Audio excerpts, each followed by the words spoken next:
We're going live. Hello, hello, hello, and welcome. This is Her Talk Show. Thank you so much for being here today. We're going to be talking about a slew of things today. I am incredibly excited. First of all, we're diving into a really incredible question. That question is, can you actually think yourself into success as an entrepreneur?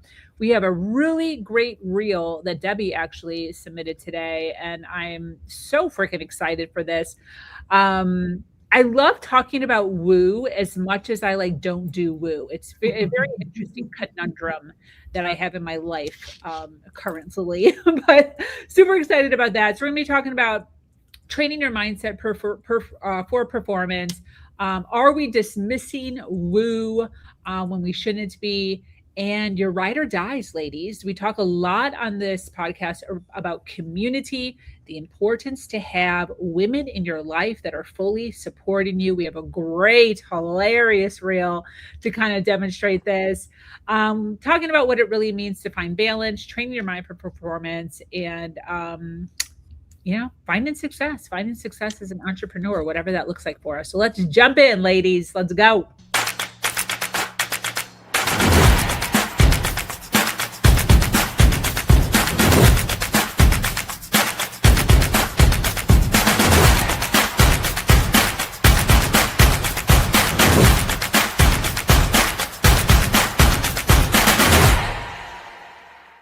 We are streaming across 7 motherfucking platforms right now.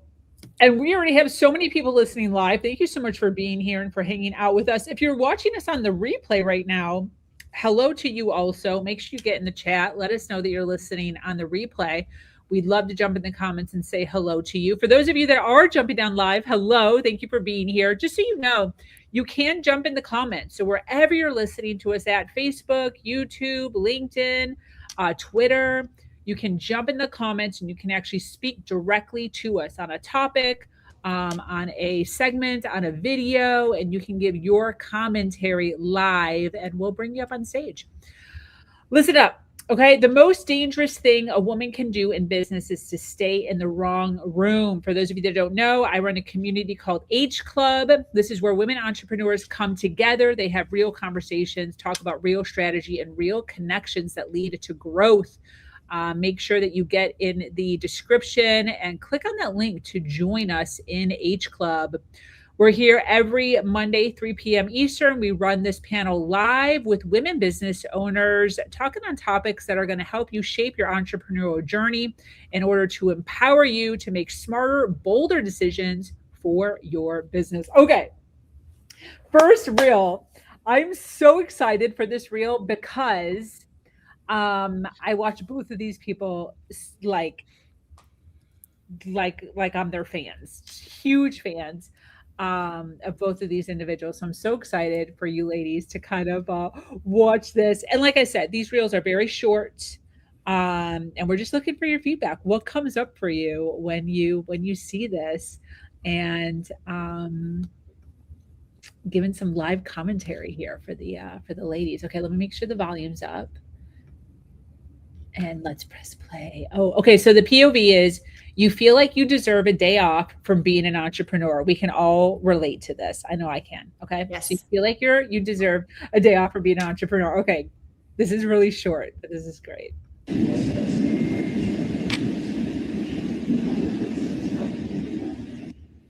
So you want to be normal. So you just want to be like everybody else that roams the world.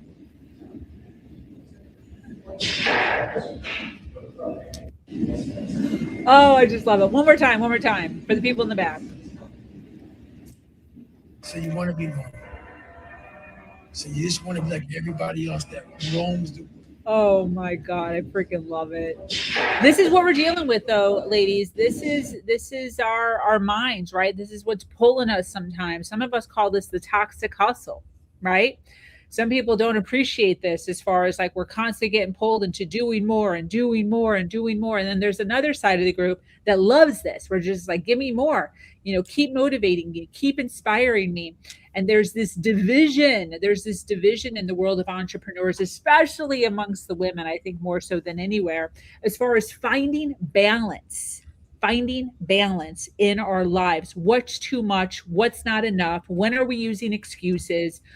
One of the things that I have done over the past year in trying to find balance, I love to hustle. I love to work. I'm single. I am not married. My son is 22 years old. He is completely independent on his own. I work a lot. And I have over the past year segmented time in my calendar for me to relax. It might be with my boyfriend, it might be a date night by myself, it might be with my girlfriends, but it's actually in my calendar.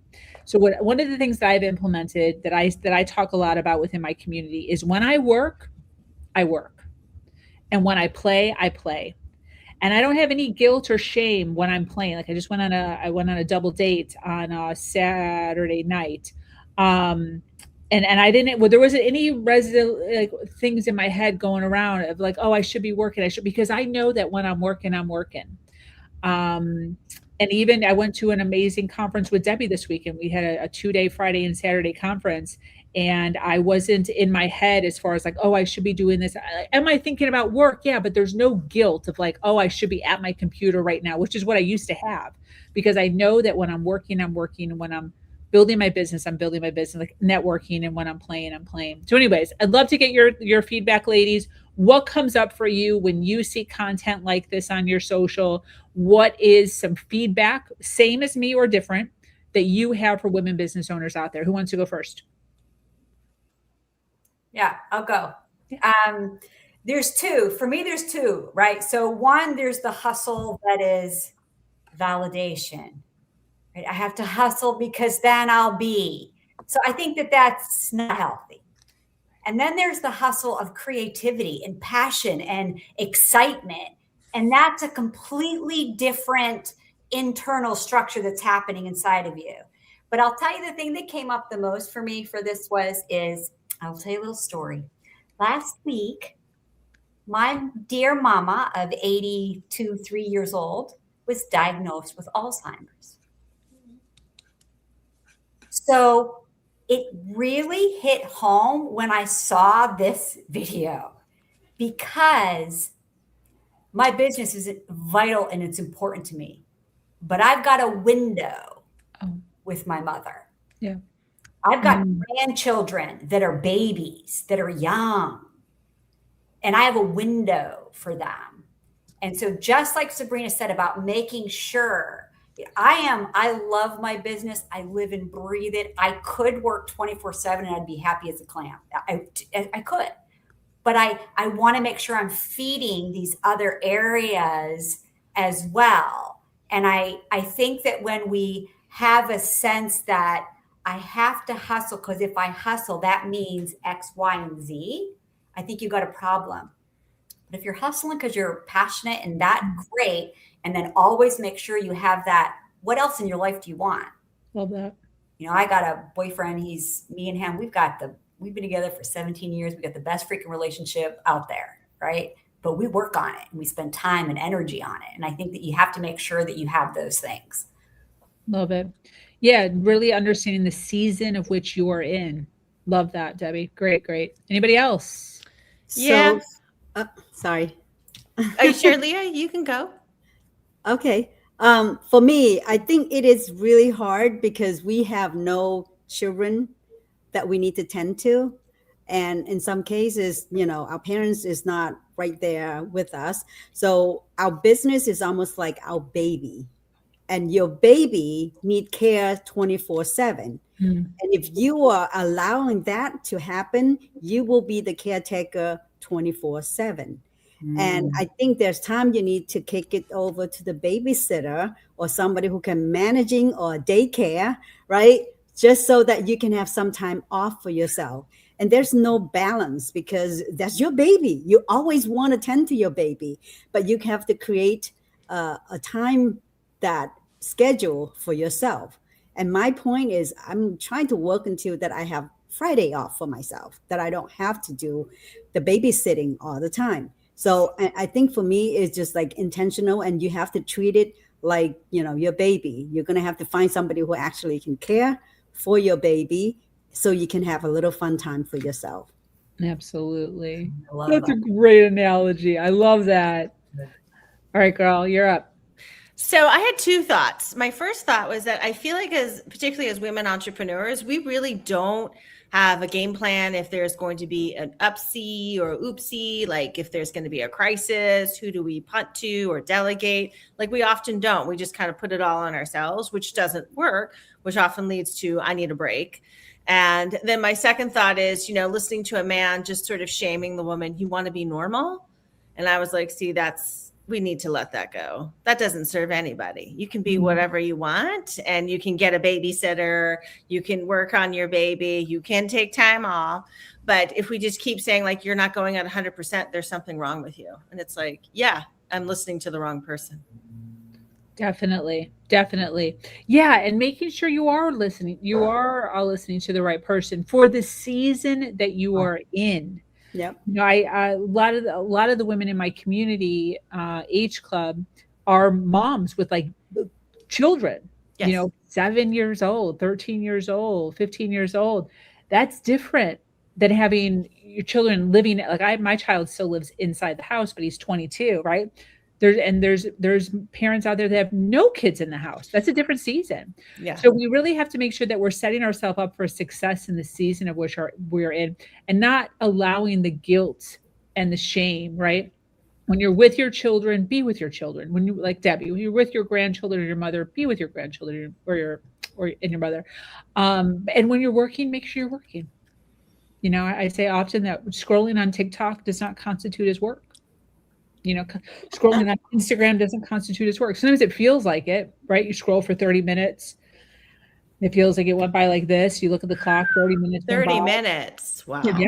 Yeah. 30 minutes goes by. And I'm guilty of that. I'll have 30 minutes in between a call and I'll be like, oh, let me just get on Insta real fast. Let me put something up. Let me put a little post up. I got 30 minutes. And that post that I was supposed to put up actually winds up just me scrolling. Right? Never even put the post up. Now the next call is up. So we have to be mindful of this. We really have to watch ourselves to make sure that when we're working, and we have a list. I always have a running list of that I print up every single day of the things that I need to get done, and make sure that I'm sticking to that. I love that. Yeah, I have to say one more thing about this, because I'll tell you that having that list is huge. When I get overwhelmed or a little bit stressed, I start organizing, and I'll be organizing files that have nothing to do with anything I need to do. Yeah. I'm busy. I'm working. It's good to know I'm not the only one. Yeah. Right. And so to remember and to kind of make sure, okay, what's my priority? Yeah. What are the top 10? What do I have to get done today? And then if you want to go file. But yeah. I always joke, my tea bags are super organized. Well, great. My tea bags are organized, but I got I got shit to do. I love it. Yeah, I always say top three, and one of those three needs to be a money-making activity. There you go. Activity. Yeah, when we talk about success, Sabrina, how did you get there? How did you build it so fast? Every single day I'm working on a money-making activity. What am I doing today to make money today? What am I doing today to make money tomorrow? Right? Those are the follow-ups that we're supposed to be getting. And that's sending your sales page over to people. To ask them, hey, have you rethought this? Hey, still here. Hey, are you still interested? Hey, we had talked about this. And really getting that sales page in front of them. Sometimes we don't want to be that pushy, but sometimes they're just waiting for the sales page. Sometimes all it takes is for them just to see the sales page. And then they're like, you know what? I'll do it. But because you never sent it, because you don't want to be aggressive, you don't want to look, all the things that go through our head of whatever the excuse is. But if you would have just sent it to them, they could have clicked on it and read through it. The probability of them purchasing is higher than if you never would have sent it at all. And so these are the things that we need to remind ourselves of. Debbie and I just went to an event, like I said, this weekend, and we both got a ton of people in our phones, text messages, Instagrams, connections. Now, this week, we have to be following up with those people. Setting up calls, setting up Zoom calls, following up. Hey, this is what I do. Have you thought about this? And then also people we're thinking about buying from. There's one woman that I met there that I'm thinking about buying from. I also have to follow up with her. So love that. All right. Next conversation. This is from Debbie, and I'm so excited. Neurologists have studied that your brain does not really differentiate between thinking about doing the thing and actually doing the thing. Visualize your success. So this is what we're talking about as far as like a little bit of woo. Oh, okay. Let's see if I can start this over. Oh, I don't know if I can start it over.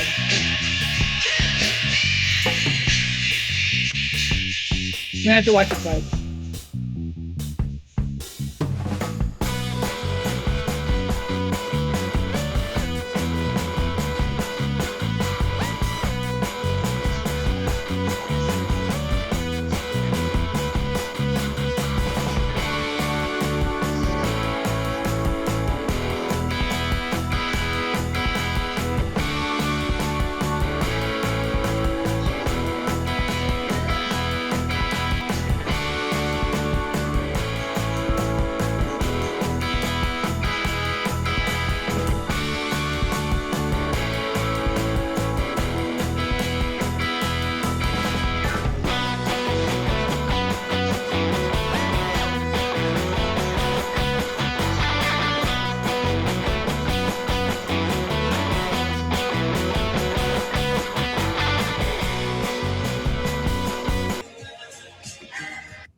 So good.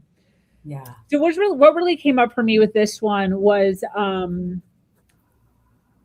things that people call woo are things that I like just do.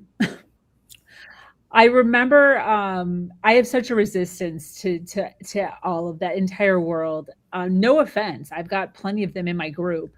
But I remember being on a podcast. Like I said, I'm so open to it for how like against it I am. I'm like so open to it. I've had so many individuals on my podcast who talk about woo. And I remember there was a woman that was talking about intuition this, intuition that, intuition this. And I was like, you know what? This sounds very familiar to stuff that I do, but I call it my gut. She's like, that's your intuition. Yep. I was like, what? And so it's things like this, like we're calling things, but then another world call just like universe versus God versus higher power, right? It's like, it's similar, but like they call it a different thing. And so this I would just call like I'm talking to myself, right? I'm talking to myself, but people call it meditation, people call it visualization, people call it all the things. And this is something I absolutely do here at my desk. Here at my desk, I will make a sales call and close it. And I'm literally like, let's fucking go. Or before I get onto a Zoom call with somebody, before I get onto a Zoom call with the sale that I'm trying to make, I'll hype myself up. I'll re-go over all of my closes. I'll re-go over my opening. I'll go over their website again to make sure that I know the ins and the outs of everything, hyping myself up, making sure that I'm prepped, making sure that I'm in the know of whatever's happening, the prep work. A lot of times the issue with business is we're not preparing ourselves for the thing. There's no prep work that's happening. When we are actually preparing for it, talking ourselves up, making sure that we're aligned, giving ourselves the scripts, I call them scripts, to know what to say. The work that we have to do in order to close sales or in order to network or in order to succeed in life, a lot of times is just that, just prepping ourselves up, hyping ourselves up, and making sure that we're well prepared. Would love to know, ladies, what came up for you with this one? What are you thinking? Janine, I felt like, or Jeannie, sorry. I feel That's like okay. Yeah. I mean, when I saw it first, I was kind of giggling a little bit, but what I would say is that you're trying to make your fear your best friend because, they were up against something, like I've got to compete or I've got to breathe and somehow pull in my focus. And I love how you were just describing your sales process is to make it your strength and not something that you can put off or pretend that you can just go through the motions and it's totally going to work. Like you're 100% in with your sales calls. And I would say a lot of people are not 100% in. They are like at 30% and they're kind of looking around the corner asking for permission. Yep. Great feedback. Leah, what came up for you? I came from a scientific background. So data, facts, those are the things that I focus more But then once I have my own business, that's just so different. You can have all the skills you want, but your mindset is not ready. And I'm still fighting with it every day because it's identity, right? You're saying, oh, I don't want to be a salesperson. I don't want to be somebody who just, sleazy, slimy, like a used car seller. I mean, those are all perception that we put on ourselves. If we think about the impact that we're going to make, is a different thing. But so those mindset used to be a fluffy things to me. Now it's actually concrete, right? I'm just saying that you can't measure it, you can't trust it. But how are you people going to measure you if they don't see what you can deliver first? And first of all, you have to believe in yourself before you can actually deliver to anyone.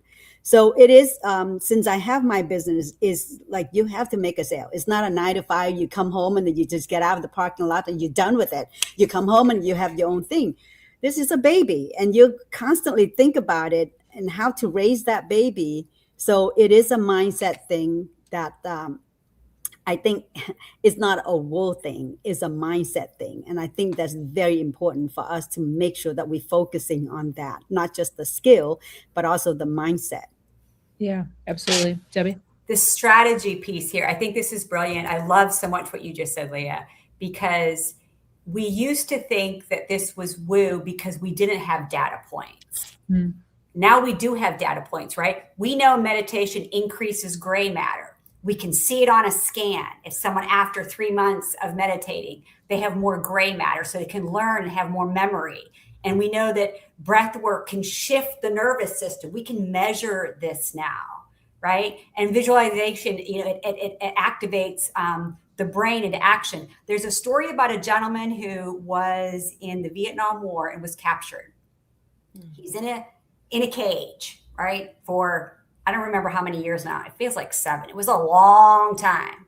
Every day, he practiced playing golf at his local golf course. That's how he survived. That's why he said that he survived mentally when many of the men really didn't make it.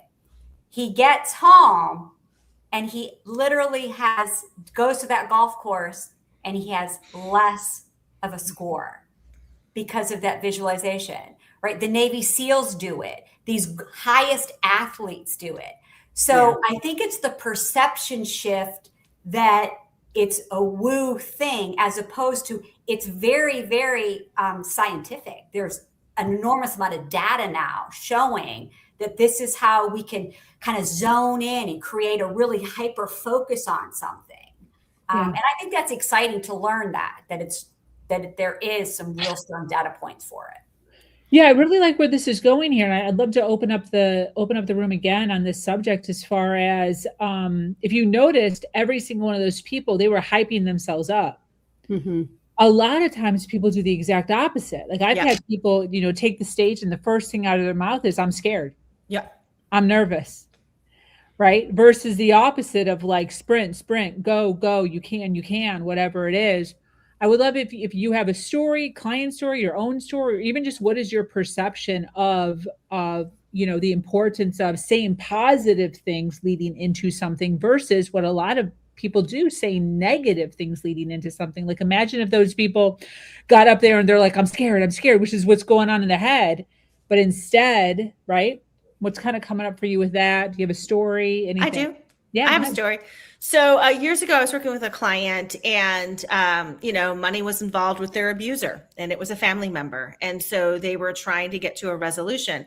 And I said to them, you will never walk into a room and act like it's not your responsibility to put your best foot forward.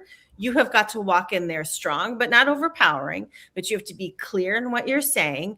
And then we also practice some other things so that they would still stay safe. Because I don't want to act like, somebody's abusive, just walk in there and go rah, rah, rah. No, you have to have some a little more, nuance in there. But basically what happened is we had to practice in a couple of sessions on what to say, how you were going to be in your body and what needs to happen. And guess what? They won. They actually got all the money that they actually had asked for. And they were very happy. And they were like, how did I do it? And it's like, we practiced your success instead of just throwing it away to maybe chance or we'll see what he has to say. It's like, no. You want to be successful. This is how you win. Perfect. Love all of that. that brings up another, and if Aaliyah and Debbie have something to share, brings up a thought with me when I was leaving my abuser. A totally different scenario, but I was the victim for years and years and years of like, I can never leave, I can't, he controls everything, there's no way, I'm in prison, this is the way it's going to be for the rest of my life. And when I started getting into personal development 8 years in, I came across this thought process or this mindset of how can I? So instead of sitting in this, I can't. Okay, got it. But how could you? And it really helps the creativity, which is what Debbie opened up with, the creativity around, could you? And if you could, what would it look like? Is it really impossible? And it's sitting in that creativity of how could it happen? How could I leave? What would it look like? What would I have to do in order to leave? Got me out 4 years later. Within 4 years, I created income for myself secretly, and I had absolutely left. And that was the hype. That was the difference. That was the mindset. Instead of the I can't. There's no way. It's impossible. Right. Instead of opening myself up to, well, how? How could I? Getting curious. Leah, Debbie, you have anything on this? Yeah, mindset is super, super important. I think, a lot of time you don't believe in yourself. Like many things that people come and believe in me and tell me that I could do it. Then I go into and do it, right? It's like applying for the TEDx, the same thing. I didn't think my story is worth telling. And somebody's like, you kidding? You got a story you need to share.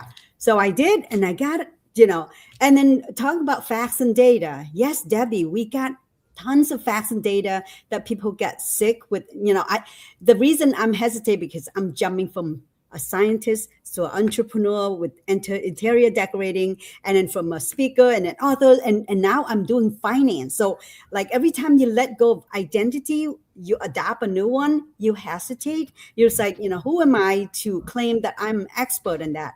But my circumstances have pushed me into a place where I delve so much for the last 3 years, and I see a lot of results that people actually get sick and be able to claim the money. So those are the facts. So I'm going into a situation that I'm not saying that I'm going to make people spending their money, because, a lot of time people think, oh, buying life insurance is spending money. No, it's actually saving money for yourself. And seeing that if I can save a family, knowing that if they get sick, they have the money to protect them, to take care of the illness, instead of waiting around and worry about not having income. So I have to keep working on that mindset that I am going in and saving a person's future, which they don't even know, because anybody can get sick at any time. My husband was healthy, playing tennis 3-4 hours a day, and boom, one day he got a stroke. And we didn't think about that. So now I'm just taking that to train my mind that I am trying to save one family at a time. And if they know the options, it's better for them than not knowing anything out there at all. So yeah, so for me, those are the stories that keep lifting me up, encouraging me. So rejection is a big thing on selling. And I'm saying, I'm not selling, I'm helping you, protecting yourself. Fund yourself instead of going for a GoFundMe when things are in the dark, right? Yeah. So yeah. Love that. Thank you for sharing. Debbie? Yeah, I had a client who really needed to set boundaries, and she was afraid to set the boundaries. And it was more really from her fear, not because there was violence or anything like that, but she just very timid, always for her whole life. That's the way she was, bless her heart. So we started to play. And I said, what I want you to do the next time you're there, I want you to imagine yourself saying it. Don't even say it.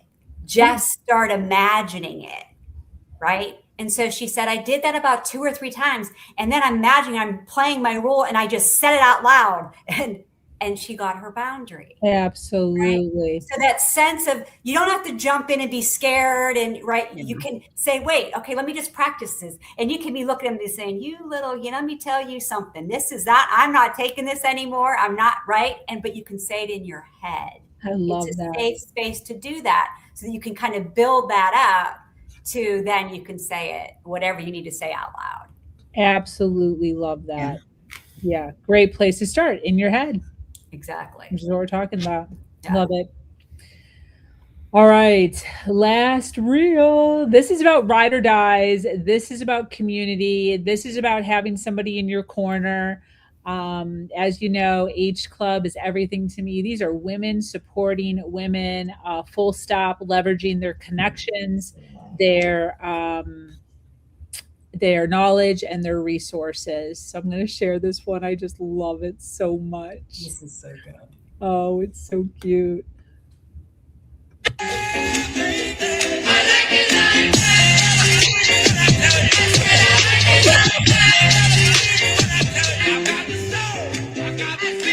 One more time. A true friend always has your back, and sometimes your front.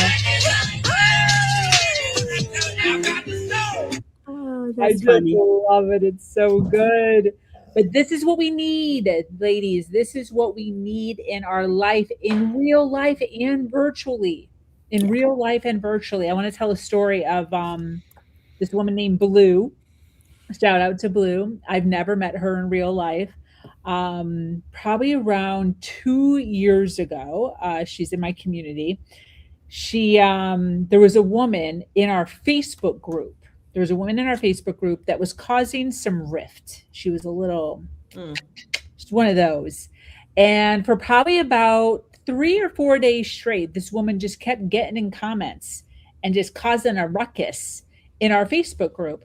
And Blue called me probably, I think she text messaged me on day 3, like, hey, what's up with, I don't know, Mary? I don't know what her name was. And I was like, LOL, I don't even know, girl. I'm trying to like deal with it. I'll probably have to kick her out. I'm just trying to calm her down. I'm in the comments. Day 4 comes, she starts getting all in the ruckus again. And Blue calls me.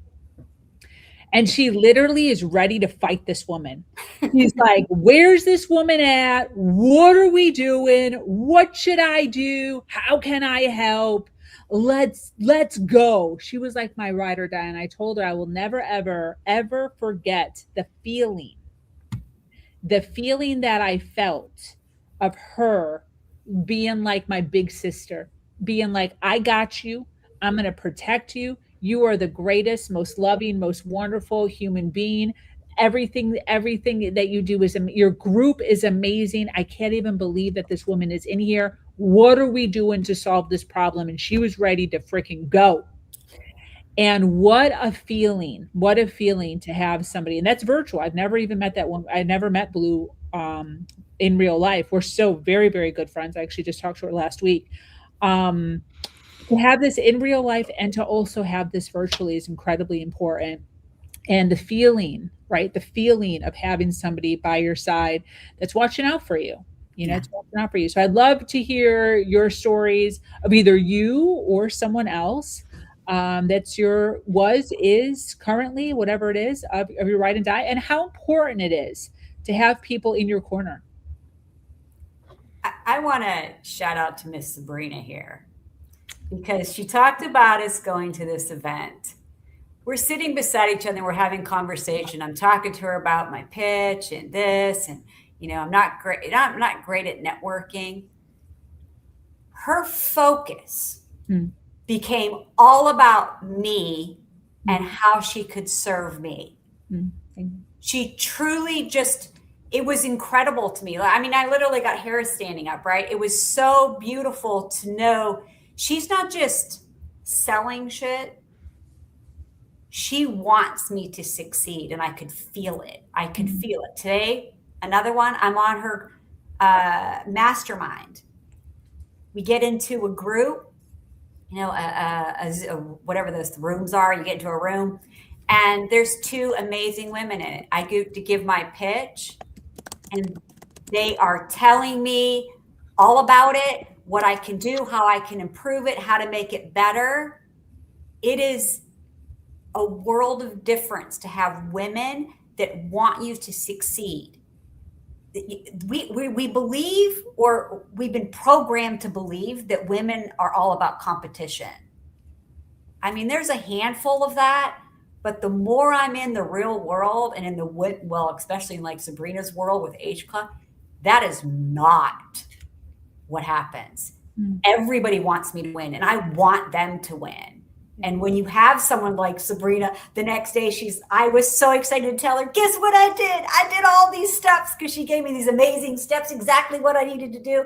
I was pitching, I was getting Instagram, I was getting pictures and phone numbers, and I already have all these communications going back and forth because she cared more about my success than what she needed in that moment. And that's what Ride and Die women do for each other. I love it. I love it. And to Debbie, she took it. That's the thing, is the implementation. And that's the biggest thing when it comes to coaching. We all know that, right? We give, like Debbie's in health and wellness. She gives information, but if the person never implements it, right? So that was a win for me, but also a win for her, with me. It's like, when I showed up, it was a 2-day event. The second day, in my head, as I'm driving, I'm like, okay, I'm going to sit with Debbie. I'm going to make her. I don't care what she says.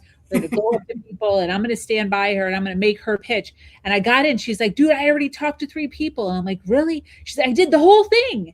So just what a joy for me to be able to feel like she didn't wait for me. She took it and she implemented it immediately. I'm sure that there was some nerves, some fear, whatever it was with the first one. And then she rolled with it. And that's the kind of stuff that makes coaching just so beautiful. So as much as she's praising, right? Also, like as a client, as a student, as a mentor, whatever you want to say, like, thank you for trusting the process and actually doing that. Appreciate that. Anybody else? So I think we're at a certain time in life that we can filter out, right? We don't need all the people to be our friends. We can only have, we only need a handful of friends who are truly care for us and we care for them. I have many of those I call the angel of my life, because certain friends come at a certain time that you need them. And then when the job is done, each went separate ways. So I do have a lot of those around me. And at this point, I'm trying to be in a support system where people, like you said, Debbie, want to see you succeed, right? And I really appreciate Sabrina. I want to give a shout out to you.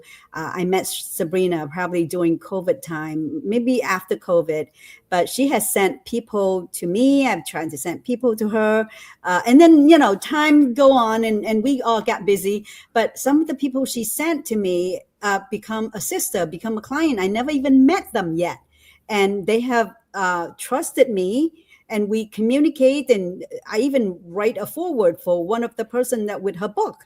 So, I mean, it's just like, and I have not met her. She's in Washington State. And thanks to Sabrina, I mean, it's just like we are genuinely care for people, then you're going to attract the people who genuinely care about you. It's not all about business, because life is more than just business. Absolutely. Yeah, I wanted to piggyback on a little bit about what Debbie and Leo were saying. So one of my experiences trying to create more community is that I had somebody who, if you will, did a lot of walk the walk, but they did not talk their talk. I'm sorry, they talked the talk, they didn't walk their walk. Sorry, I screwed up that.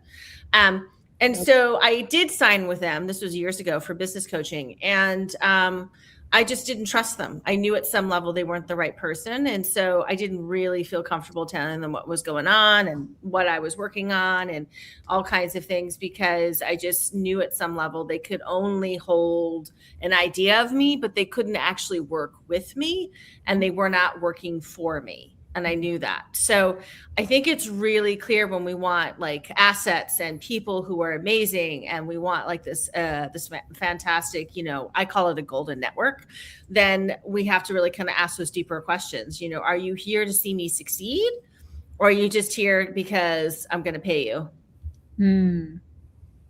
Absolutely. Totally a difference. Yep. This is great. Yeah, I think. Oh, go ahead. No, please. I think something else too is that when you're in a group where you have fellow businesswomen, one who no one else gets it, man. If you're not a businesswoman, you just don't get it the way we do. And I think that I can talk to my sisters. I've got 4 incredible sisters. They will, don't even look at me wrong. And you got a herd of girls on you, right? They are those kind of girls. But they'll let me vent. Oh, that's so bad. Too bad. Oh, right? When I'm doing it with a business, when I'm in a group with, they're kind of, oh, well, that's too bad. And, Yeah. It's, and what? And what do you do about it? Like, right. So they don't let you kind of just sit and falter and feel sorry for yourself. You can for a minute or two, but then what? Because that's what we need. We need that from each other, right? There's always that vent girlfriend, and you can just do that and vent, and that's great. But with community, when it comes to business women, it's so powerful to have someone you're like, wait, and they're like, oh gosh, sorry, that sounds like really, really tough. I see you, I hear you, and you're like, shit, okay, fine. And I got to do something about it, right? But it's powerful, and you need that. You need that kind of woman in your life. Absolutely.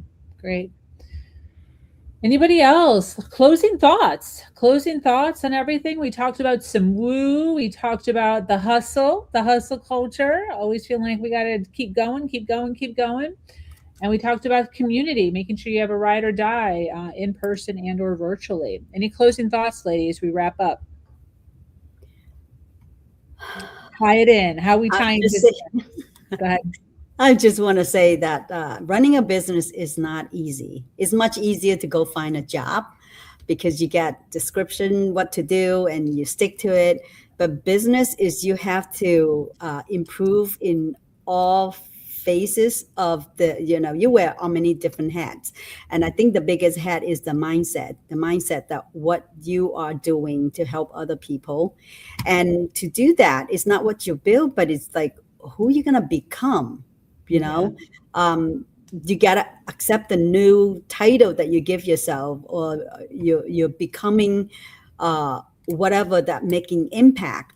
And what we're tying in is the community who support you wholeheartedly. And that's what we need. We don't really need another Debbie Downer. Not you, Debbie, but I don't know why they call Debbie Downers.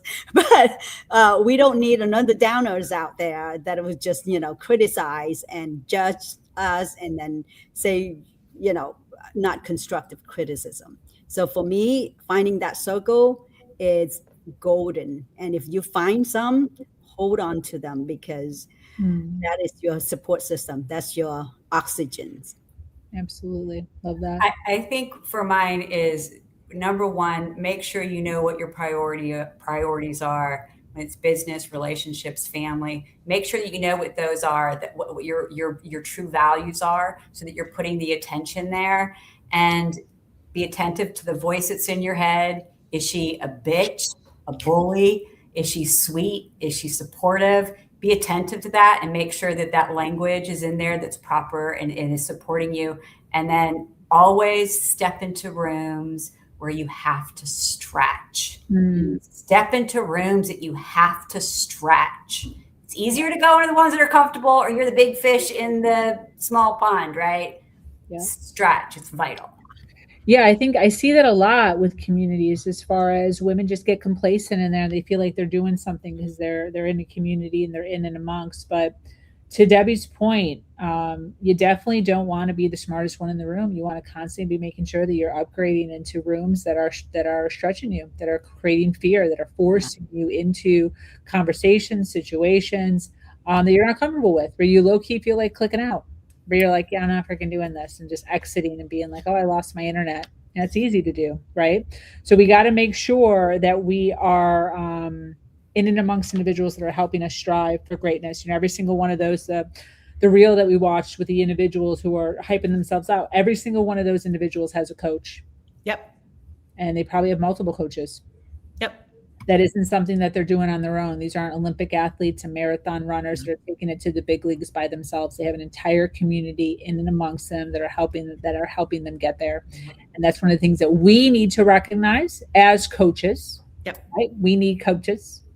And one of the things that we have to make sure our clients recognize and to implore, like, listen, I see the goals that you have. Who is helping you reach those goals? Who's helping you get there? And Absolutely. If you don't have somebody that's helping you get there, then maybe I'm the person that can help you get there. and making sure that they know that. This has been great. Thank you so much, ladies. For those of you listening live, oh, we have so many people watching us live. Thank you for being here, hanging out with us. We are streaming across 1, 2, 3, 4, 5, 6, 7 platforms right now. Wow. Thank you for being here. If you're watching us on the replay, make sure you hashtag replay wherever you're at. And as we wrap up, reminder, success isn't just about what you do. It's about how you think, how you manage your energy, and who you surround yourself with. The way you train your mind matters just as much as the skills you build. Balance, belief, and community all play a role in how far and how fast you go.